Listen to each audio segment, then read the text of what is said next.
Hey, this is Sebastian from the Metal Gods Meltdown, and today I'm joined by Mr. Mystery. Awesome to be chatting to you today. You released Unalive a few days ago. What's the feedback been like so far from media and fans? It's been really great so far. We got a lot of new fans, and just both young and older fans, and we're just like getting ready for the tour, and we're trying to answer as much of the messages that we can. But it's been great, to say the least. So. Yeah, the social media has been flooding. We see people from all around the world saying they want to buy like meet and greet VIP tickets for our future shows that we don't even have yet, and everyone is going crazy and love it. So we're really excited and happy. If I described you as the bastard child of Marilyn Manson and Wednesday 13 combined, would you say that's a fair comment? That's a fair comment, sure. Yeah. So you're called Mr. Misery. Did you have any other names you were going to go for? Nah, that was the one. It was like, once I presented the name to Alex, the guitar player Alex, he was just like, yep, that's it. And that was that. You've drawn from your own life experiences for the album's content. How does it feel to have turned around a life of misery to something rewarding and worthwhile with Unalive? It's absolutely amazing, really, for all of us. Being in a band and being able to tour the world and do what we're going to do right now is something that we've all dreamt of for many, many years. And now it's finally happening. So, you know, it's kind of hard to put it into words, like how it actually feels. But it's kind of breathtaking and unbelievable that you get to do what you love to do and have such a great, amazing team that helps us, with the tours and everything that goes on with Mr. Mystery. It's a dream come true. How would you best describe your band to the uninitiated? That's a difficult question, but if you like bands like Avenged Sevenfold, Marilyn Manson, and mixed together with even more so theatrical vibe than those bands, that's us. And we kind of implement like cinematic, almost movie score-esque type elements into the songs. So I would say it, like you basically said, like a love child of some sort between all these amazing bands that we kind of grew up listening to, basically. And I think that's as good as like answer I can give. Alternative modern metal, and with also a vibe of like you got the Tim Burton feeling going on in some of the songs. Like you got Dead Valentine, you got My Ghost. That's a good angle for those. But yeah, something like that. Something like that.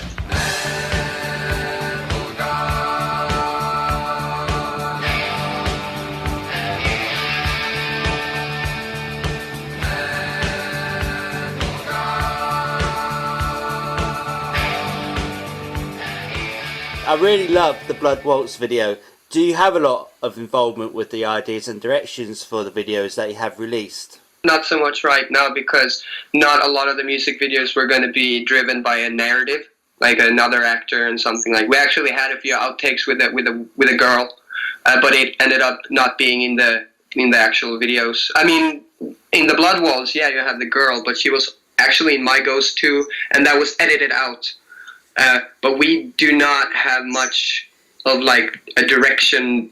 We are not adding to the direction. We say what we like and what we don't like, and then Patrick Uleas kind of works around that. And I'm gonna add that we all agreed on now, because we're a new band. We don't have like fans around the world in a huge scale, and we want to present us because we are a very visual band.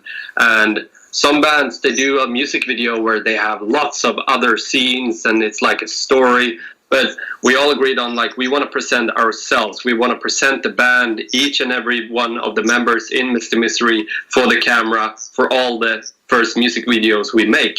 So that was like, okay, we do it. We narrow it down a bit, but we make it look cool, but focus on all four members. Yeah, of course, you are a new band. I mean, how long have you actually been together? Like 1.5 years. Rizzy, our drummer, he's the latest addition. He's been in the band for about 3 months now. Yeah. Wow, that is so short a time. Okay, then let's go to the tour then. You go out on tour very, very soon. How excited are you? And is there anywhere you're really looking forward to playing live? We are so pumped. We're actually in Riz's living room right now, fixing up the guitars and writing up a bunch of stuff, like a set list and stuff like that. Preparing the merch and just getting hyped. I would say the venue that I'm most excited to play is probably in London. I would agree. I would agree on London. I used to want to play Berlin, but yeah, London. Yeah, it's also because it's the Halloween weekend, and Alex has been many times to London before, and he says that the alternative community is kind of really present there, and there's a lot of them, and I'm probably expecting a lot of people to show up. So that's also a thing that kind of makes me want to play there the most. You're doing a headlining tour, aren't you, as well, in February? Is that right? Exactly. Yeah. Hopefully you'll get some more dates over in the UK. Of course. Yeah. We will see now. That was the first demand, or like the first demand, the first dates we got, and then we're gonna talk with Contra Promotion, our booking label, see if there's any possibility to extend the tour, play more countries, go. Yeah, because it's we are pushing a lot in Germany, so they have been putting us on many shows in Germany, but of course we wanna play everywhere. A rising empire and the booking agents that you have seem to be doing one hell of a job for you, don't they? Yeah, they love us and we love them. That's what we want to hear. Okay then, so what can we expect from Mr. Misery live? We kind of want to do stuff that on stage that we're not even sure that is legal. We talked about this before because we have a bunch of stage props and kind of a like VFX stuff almost, I would say, like with blood and stuff, and we're not quite sure if we can do all of the stuff that we want to do yet. It's not our tour, and then also we have to ask the venue because we don't want to break or disturb any people, you know.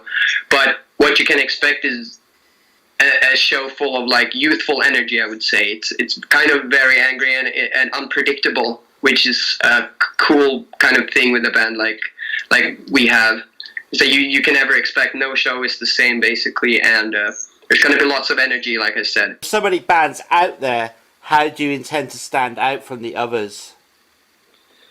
I would say what the feedback we've gotten from both media and the fans, like there's something that, at least myself, I feel like that people connect with us and feel we have something unique already, and maybe we just don't see it or we're used to it.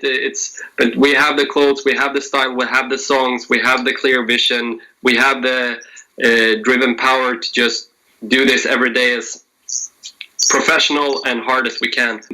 I think that shines through for many. They see it as something real and something they want to believe in, combined with our image and the songs. If I may add something there, I think what separates us from many of the bands that kind of does a similar thing visually, I don't think we sound anything alike those bands musically, and I think we're kind of a love child between all these different bands, whether it's like industrial goth, alternative rock, and also the kind of 80s vibes, and like all of these different elements of these bands have kind of been mushed together to Mr. Misery.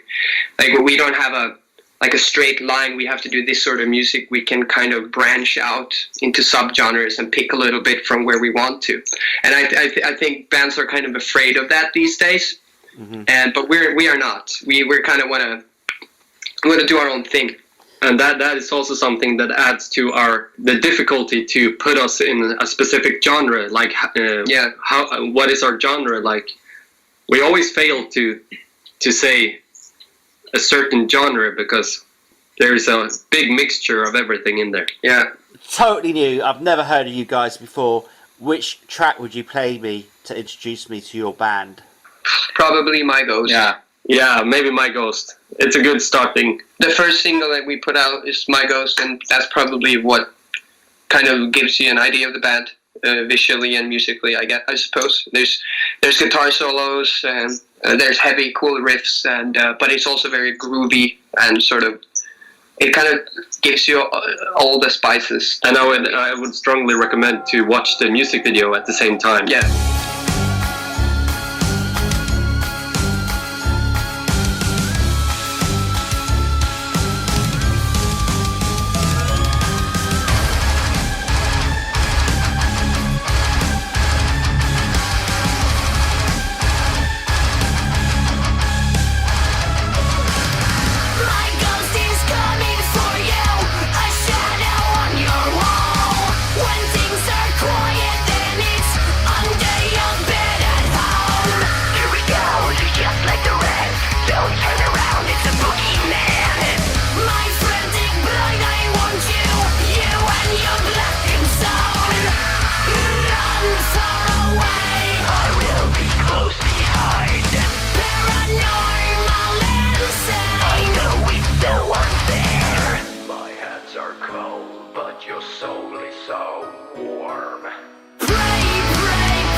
So who would be your ultimate bands to go out on tour with? The number one would be Avenged Sevenfold. I agree on that one.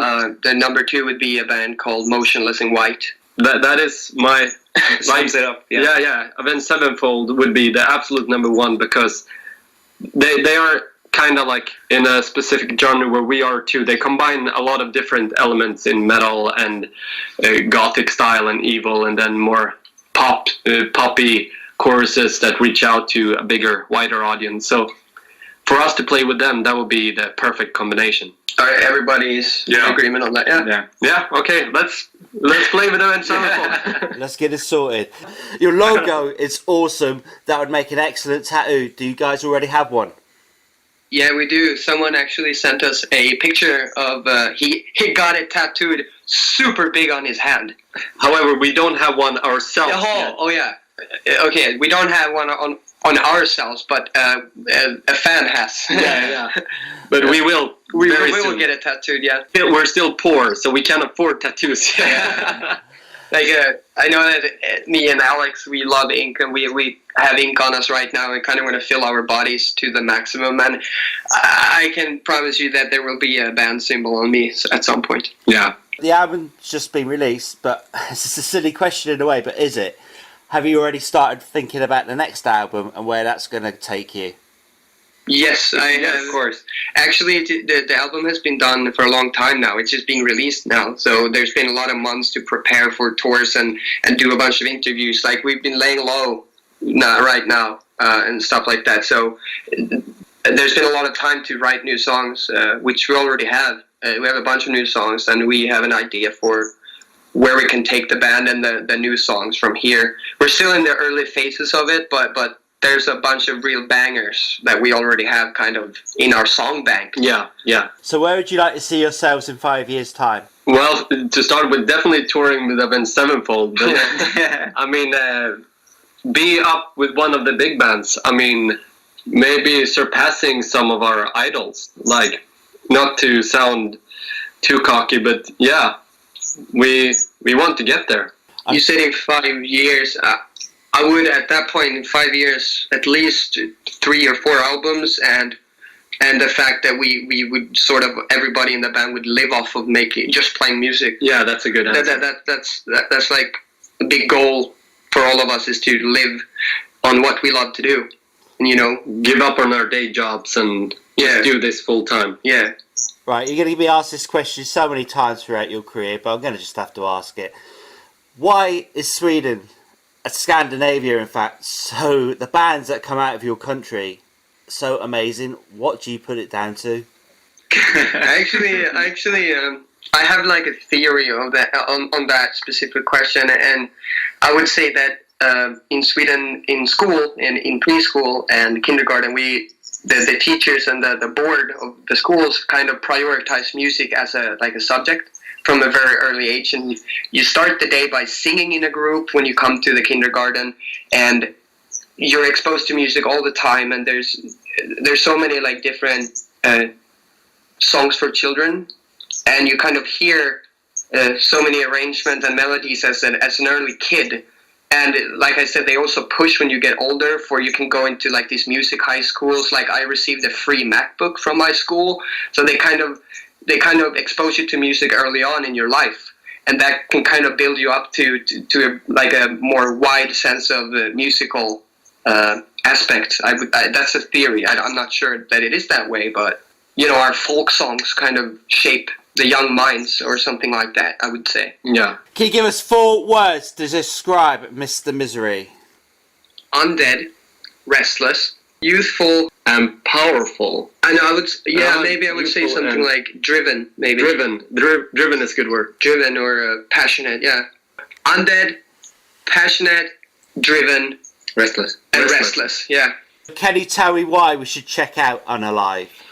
Yes, because it's a very honest record. It hasn't been produced or mixed in some fancy studio. It's basically a bunch of dudes just kind of going back and forth, and we send each other the songs, and it's been done in my kitchen, basically. On an old MacBook from 2012. Yeah. And it's a breath of fresh air in the whole metal world. It's a bit of everything. Everyone can enjoy it. Everyone can find their personal favorite because it's a lot of good songs in there. Everyone associates to different songs on the albums. I think it's a very wide album that many people can love from different genres. Yes, and also the like I said, the unprocessed part. It hasn't gone through a bunch of like expensive treatment. It's been done and like a worker's man album basically, and that kind of makes it real. Yeah. Festival or small intimate gig? Festival. Yeah. Festival. Yeah. Vinyl or digital? Vinyl. Vampires or werewolves?